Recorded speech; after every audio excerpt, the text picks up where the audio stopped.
Welcome everyone to the 2021-2022 4-H Volunteer Update. Thank you for joining us. We'd like to start out by sharing, or for some of you confirming, that the years we've enjoyed at the Extension Office, we've all come to know and love at McCullen Park, have come to a close. And we've been moving our things to our new location at Willis Tucker Park. While you're welcome to come in person to visit us there, that process does look a little different now as we work from home part of our time. So we encourage you to call us or email before you head over to see us. With that, we've also had some changes to our contact information. All our email addresses remain the same, but phone numbers for Ashley and Kim have changed. And Beth is going to get a new phone number sometime soon too. We have mobile phones now where we can accept text messages, which has been pretty handy for some of you. And the main line, the 4-H line, still rings through to Kim's cell phone, but we're hopeful to have a new 4-H secretary early in the new year. All right, now that the most important information is out there, let's go with some quick introductions. My name is Ashley Hall. I am the 4-H faculty member here for Snohomish County 4-H, and I'm going to be talking to you about youth mental health today. And I'm Beth Wangan. I'm the volunteer development coordinator. And I'm going to be talking about 4-H club charters and club seals of achievement, as well as giving you a few reminders at the end. I'm Kim Baker. I'm the 4-H program coordinator. I'm going to be talking a little bit about some policy changes that we've had in 4-H this past year. As you can see from our agenda, we'll highlight some policy updates today, learn more about club charters and club seals of achievement, and then we'll talk about youth mental health and the supportive role 4-H plays, and wrap up with a few reminders.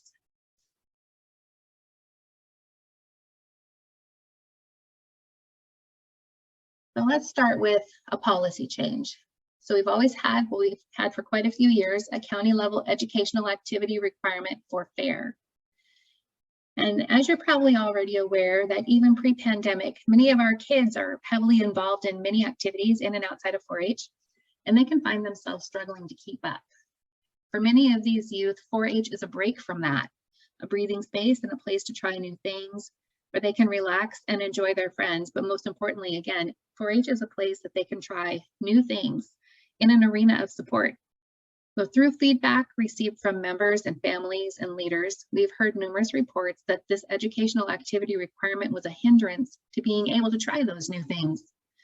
And so after many discussions, we've decided to no longer require an educational activity to participate at FAIR. That said, your project might continue to have educational requirements for FAIR, and we will continue to offer countywide educational activities, but you might still have some requirements, mostly due to safety, making sure that you're going to be safe participating and the public too. So we acknowledge that with this change, there's a few potential challenges, such as volunteers taking time to prepare a countywide event, and then it ends up having low participation. So with that, we also do have some potential solutions, such as continuing with the practice of offering program planning meetings to allow youth the opportunity to discuss what they want to do and learn in the program that year. And then it can tell you at what times they'd be able to attend and participate, the activities that they had interest in, or by creating or continuing youth advisory councils for programs where youth are afforded the same opportunity for discussion. We also have some new program leaders, and with that, we're in the process of finding in these transitions ways that each program can best serve the youth interested in participating within certain parameters needed for that program. Next slide. We have one more policy change to talk to you about regarding expanding project opportunities for members. Each project had to have a volunteer project leader, or each club had to have a volunteer project leader for every project that they offered youth. While that's still going to be the case for high-risk projects like shooting sports, animal projects, food preservation, etc., we wanted to expand the opportunities to participate in lower risk projects if the club leader allows. This policy can be found online, and we will put a link to it right underneath this video.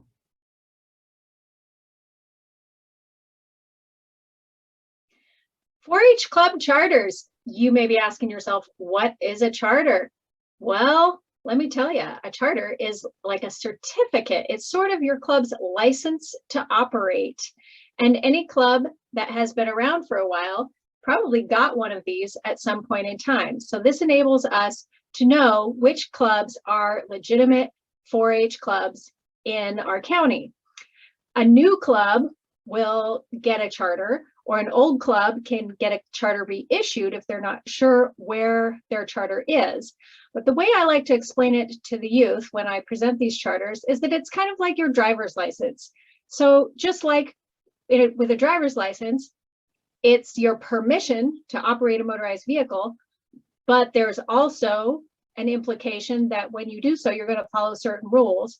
The 4-H club charter is your permission to use the 4-H logo and emblem, the clover, and raise funds in the name of 4-H, but you're also agreeing that you will function in certain ways that delineate a 4-H club. Next slide. So how clubs get charters are by using a charter checklist. So a club has to have constitution and bylaws in order to get a charter, but they also nowadays need to fill out a certain thing called a charter checklist, which is relatively new in the last few years. If your club has not filled one out yet, you will probably be asked to fill one out in the near future. But that checklist can be found at the link that's showing here in the photo, and that will be posted below in the recordings. And that checklist should be completed as a youth-adult partnership. Next slide. So that means that some of your youth in your club, along with some of the adult volunteers, should go through that checklist together in order to determine whether you're meeting the minimum requirements of a 4-H club. And you can see on the charter that's on the photo that this is an official document that's signed at multiple levels, ranging from our own county 4-H faculty member all the way to national 4-H officials. Anytime you have major leadership changes in your club, or your club goes through some big alteration, like maybe changing from being a single project club to a multi-project club or something like that, then you want to get out that charter checklist and review the items on there. Make sure that your club is still functioning in such a way that it meets those minimum requirements. Next slide. You may not know that your club can get little awards to put on your club charter. They are these beautiful seals. You can see the gold one and the red one in this slide. There's also a blue one and a white one, depending on how your scores come out every year. So scoring yourself is done using a form that can be found at the link on this slide or below. And that is something that is also a youth-adult partnership. So a combination of adults and youth should get together and score themselves and decide how they are performing as a 4-H club. This should be done at the end of the 4-H year. So our 4-H year ends September 30th, and any clubs that want to score themselves and submit their score sheet for an award can do so by December 31st. If your club earns a seal based on the total of points from that score sheet, then they will be awarded their club seal at the next award ceremony at the following fair. So I would encourage you and invite you all, if you want to undertake this. It's a great exercise and can give all of our youth an idea of how they can do even better as a 4-H club. It has things on it like how many of the youth in our club have attended a youth leadership training or a county-wide event. What is our participation level in community service projects and that sort of thing. So go ahead and check that out. It's not required, but it is strongly encouraged. Next slide.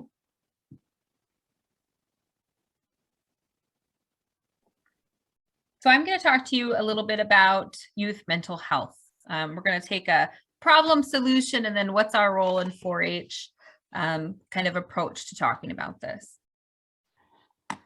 When we're looking at our activity in 4-H, whether we're faculty and staff doing county level education opportunities or we're volunteers working directly with youth, our favorite thing is, working with those youth, helping them develop skills and become really just confident and master these different areas.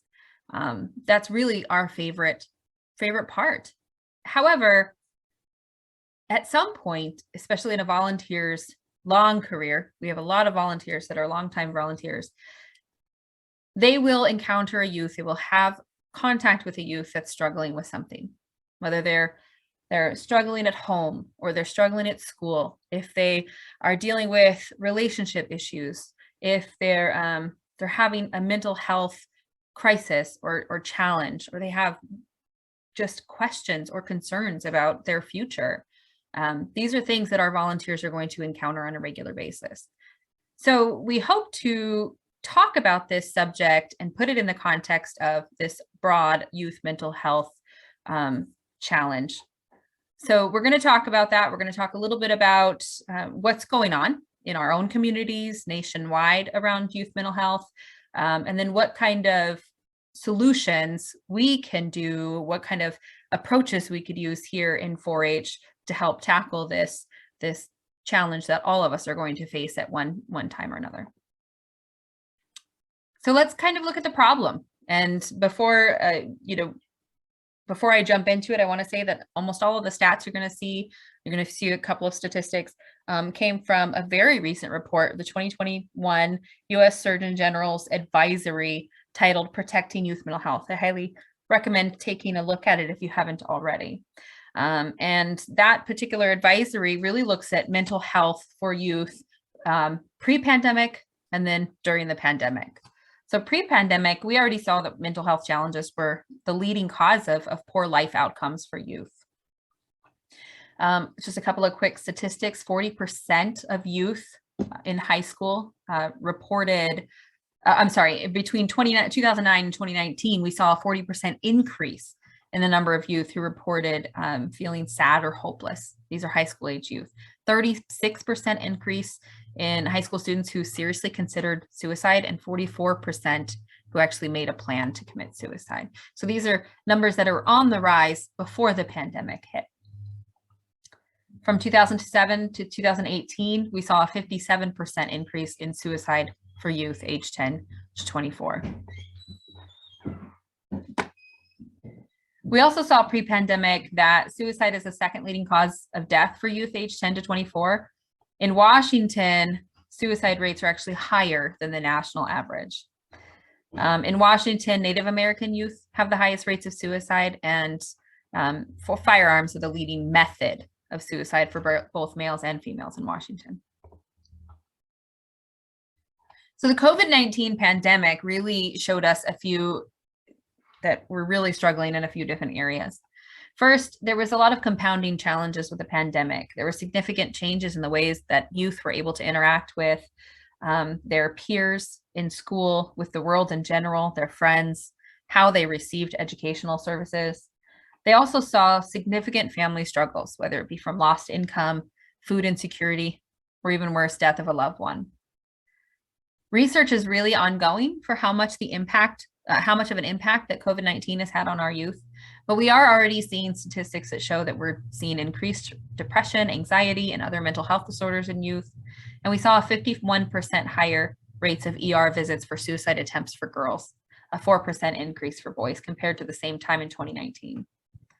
There is some good news so far. The suicide rates seem to be about the same as they were last year. And life satisfaction and loneliness ratings remain largely unchanged. And we have to acknowledge that some youth really thrived during the pandemic. They took very well to virtual learning and more time at home.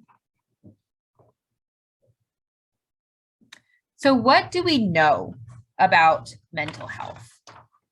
Well, we do know that there are a lot of factors involved with mental and physical health for youth. We know that income, access to different resources, access to green spaces, safety outside, We know that relationships with family and non-family members, and we also know that individual biological factors all play a role in the mental health of a youth. We also know that trauma or a history of trauma can really impact the mental health of youth. And we're talking, it could be very early trauma or recent trauma. Traumatic experiences can manifest in many ways. They could manifest as behavioral problems. Trauma has a really significant impact on the ability of youth to thrive into adulthood. And it also has shown to have significant health consequences. It really increases the risk of health consequences. So what can we do about trauma? What can we do about mental health in general? We as a community can help strengthen the factors that really shape mental health and resiliency in youth. We can do our best to use trauma-informed approaches when we're working with our youth, and we can recognize that there are some youth in our community, in our programs, in our clubs that are at a higher risk for mental health challenges. So we can just be aware of that. And then we can also take that a step further and recognize when our youth is exhibiting signs and has symptoms of a mental health emergency, so we can intervene. And we can do this, especially in the 4-H world and 4-H volunteers, as you're engaging with your youth and your families. We could really have an impact on these 3 factors for youth mental health. Neighborhood safety. Are we giving our youth a safe space to play and explore the world? Are we providing access to quality and engaged mentors and space for them to engage with their peers in a safe way? And are we engaging with and including the entire family unit when we're working with our youth in our programs? When we work towards kind of engaging those 3 specific factors, we want to try to use a trauma-informed approach when working with our youth. Our trauma-informed approaches really help to promote healthy environments.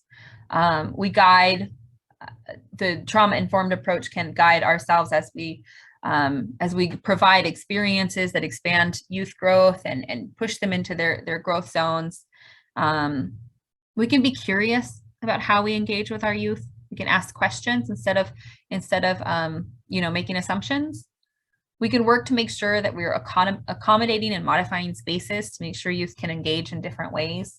If loud noises are a problem for one of our youths, maybe we can change into a different location that has less of them. And then we can also do our due diligence to seek information from parents and guardians on how to best support the youth in our programs.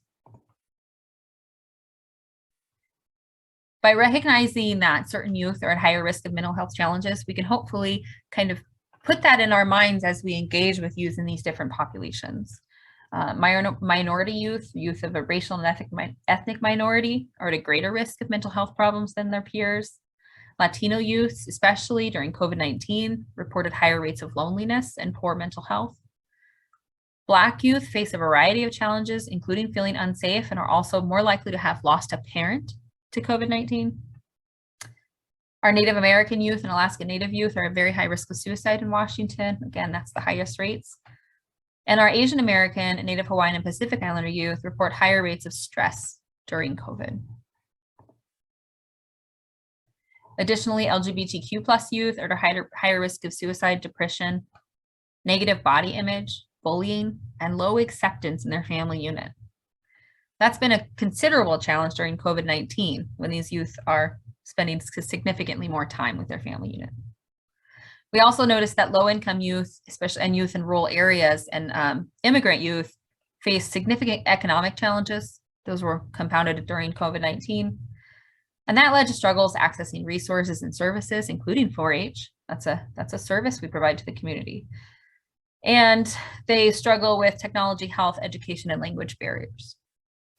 And then, of course, if we look at youth in multiple categories, multiple risk factors, they're at an even greater risk for challenges. What we do here in the office, and what we hope to offer more and more with our volunteers who are engaging with these youth on a regular basis, is providing additional training to get informed on these different topics, like what we're doing right now. We also have 2 different training opportunities available. These are pretty new. We offered our first one just a little while ago. The first one is QPR, question, persuade, refer. We have 2 staff members who are certified to provide this 2-hour virtual or in-person training on suicide prevention. It's a gatekeeper training.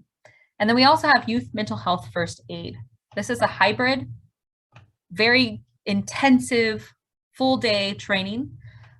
Some of the learning is about 4 hours of self-paced online and anywhere from 6 to 8 hours in person for mental health first aid, including looking at specific mental health challenges and signs of crisis. As always, we're available for 4-H staff as consults. If you are concerned, if you see behavior or have questions that you are really not sure how to engage with a youth or not sure where to go forward, we can definitely have a chat with you or sit down, you know, observe a meeting, anything that you think would help. And then also we encourage all of our volunteers to really take a little bit of time to familiarize yourself with your youth and where they are in their neighborhood and what resources they have available. We do have a resource list for mental health crises that we can share. We can put that link just below this video. But also, you know, as you're engaging with your youth, which you do on a regular basis, find out a little bit about them. Do they belong to a church or a youth group? What school do they go to? Do you have access to the school principal or the counselors? Are their parents aware and supportive if we know that our youth is struggling with a mental health challenge? Do they have any friends at 4-H that we can help kind of engage with and wrap support around that youth? And can we remove any barriers so we can make sure those youth are able to access 4-H on a regular basis? So as we talk about all of this, it's sometimes a little bit abstract, a little bit challenging to wrap our heads around it. So we wanted to give you 2 case examples, and I'm just going to read these, so pardon my reading here. You have a youth in a 4-H club, and they approach their leader and said they are transgender and that they want to change the gender pronoun that folks refer to them as. The club leader had not faced this before, and they were somewhat uncertain as to how to proceed. Because of their uncertainty, they decided to ask questions of the youth in order to discover how best to support them in this transition. Expressing support was the first step. The leader thanked them for coming to them with this, for trusting them to be supportive, and acknowledged their courage. They then followed up with the question, how do you want to handle this with your peers? This led to a fruitful discussion and a plan. The youth wanted to speak to the club as a group, with support from their leader. Once the youth expressed their preferences to the club, the leader could follow up with a thank you again for the courage the youth showed in talking to the group, and then they could open the floor for any questions. So I'm just going to pause in reading this story to point out that this volunteer did not know all of the answers. They weren't sure how to proceed at all. So they decided to proceed with non-judgmental curiosity. They asked the youth where they were in this process, where they wanted support and how they wanted to move forward, and allowed the youth to guide. So to continue on, later we learned that the youth used a different pronoun in certain situations, and that they did not want to put pronouns on their name tags at large public events. The club leader, again acting with supportive curiosity, asked the youth about this. Through this conversation, the club leader learned that the youth did not have a lot of support outside of 4-H. In fact, at home, they still use the gender pronouns and name they had since birth, even though they longed for their loved ones to feel comfortable with their gender identity. Approaching the club leader about this transition was one of the scariest things that the 4-H youth had ever done. And they told the club leader that they had decided that if they weren't accepted in 4-H, they wouldn't be accepted anywhere. While the youth continues to struggle with acceptance in their home life, 4-H has become their safe space and the place where they feel truly accepted.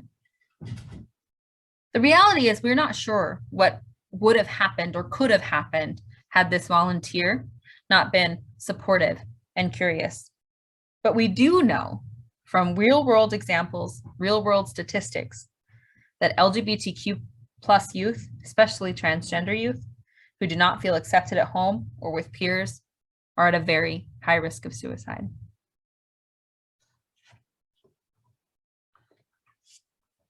We have one more case example for you. A youth is attending a 4-H camp.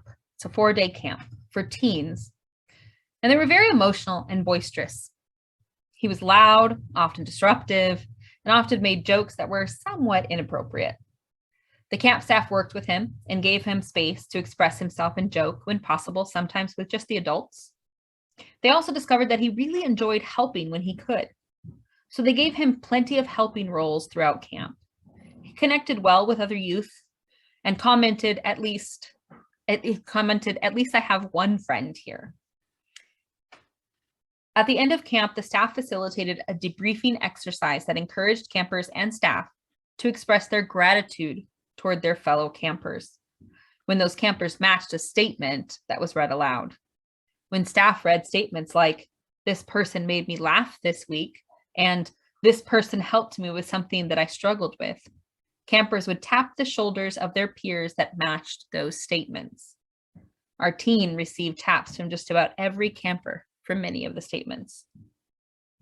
As we processed this exercise with the campers, we were discussing how it might have felt embarrassing or strange to have folks express so much gratitude and appreciation toward us.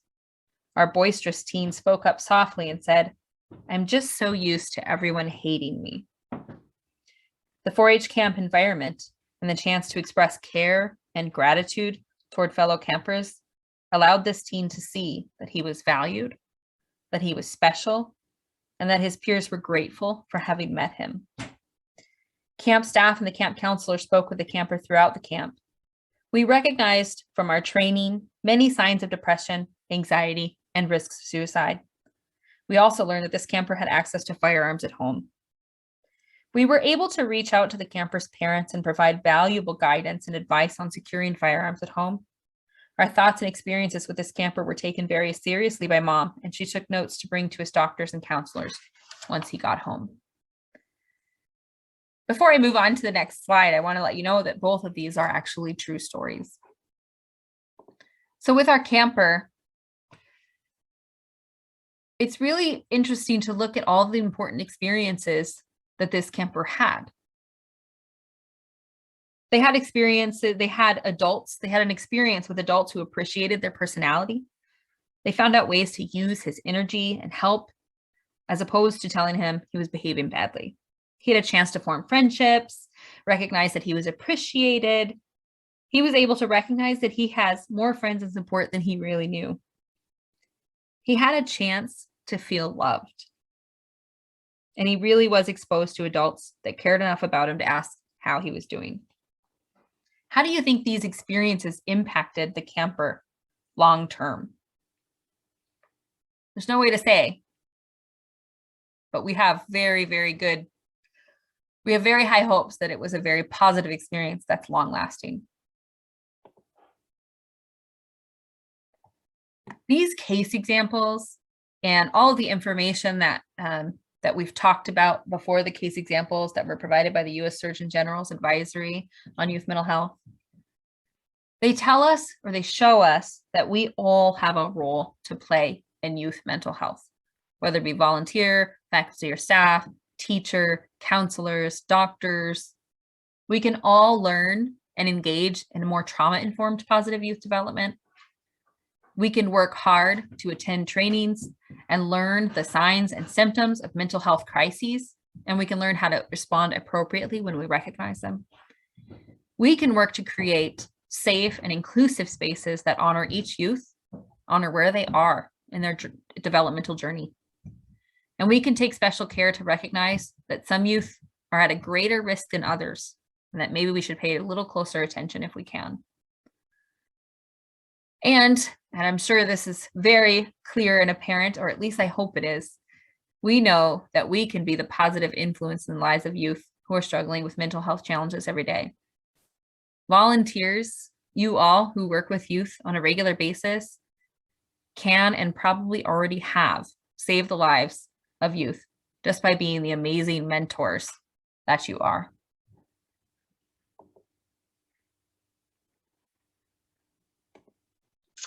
And now finally, a few reminders for all of you. If you've been paying attention to the 4-H news lately, these will not be new things. but I want to make sure that you all remember that members and volunteers need to enroll in 4-H online. So that address, that link is below. Please make sure everybody gets yourself in there and follow that process before you're participating. And that's for your own protection, as well as for the information of everybody who needs to know. Also, financial training, that annual financial training piece is always available at campus.extension.org, and that is required annually for club leaders, program leaders, club treasurers, and anyone else who might be intricately involved with your club treasury. Say if you have a volunteer who is serving as a mentor for your treasurer who's not the club leader, that person should also watch that 30-minute video on a yearly basis. Third, we are still in COVID. It's still here, it's still among us, and we do have COVID protocols that apply to all in-person 4-H gatherings. So please follow the latest COVID protocols. We will always be updating you through emails and the Clovergram. Currently, all indoor 4-H gatherings require everyone to be masked, and outdoor gatherings, if 6 feet of distance cannot be maintained, masks also are needed for those. For other 4-H protocols, currently, as of December 17th, you can look at the July 28th community statement that was issued. There's a link to that below. And if we get updated protocols, we will provide that link here as well. Finally, remember we have new addresses and contact numbers that were at the beginning, and I think they're going to appear here at the end as well. So thank you for participating in the annual volunteer update. And here, as promised, is our contact information one more time. So please get in touch with us if you have any questions at all.